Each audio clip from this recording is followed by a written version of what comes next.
એટલે તારી માને ઓલી પહેલેથી વાતો કરવાની ટેવ ને, હા એટલે તારી માં એ મેચ જમવાનું કાઢે, હા જમી કાઢી તૈયાર થઈને હોયો ગયો ને તો મને કે જાઉં છો? હા ના, હું તો મારો બાપ જાય.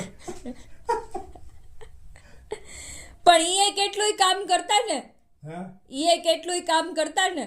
નહીં કામ. સવારના ઉઠીને ઓલા 3-4 વાગે ગાયોથી લઈને બધાયનું કામ કરતા ને, ગાયોનું, માણસોનું. ઢોરનું કામ કરતા ને હા એ અમુક ટાઈમ રેખા હતા બેન. હા અને કેટલા માણસો હતા, મંદિરની જવાબદારી હતી. તો 10 છોકરા હતા. તો પછી 10 છોકરા હતા ને વેકેશન થાય ને, હા વેકેશન હા એટલે કોક તો ભણે જ હોય જ. હા હા એમને એમ ના હોય, હા એ કોક ભણે જ હોય.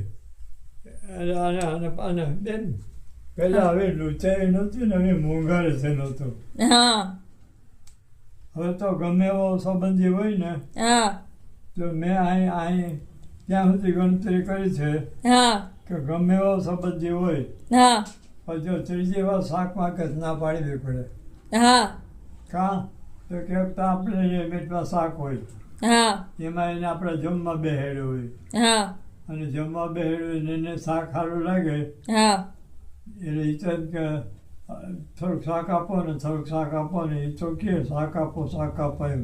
હા પણ તપેલીમાં શાક જોઈને એટલે એક બાપા છે ને હા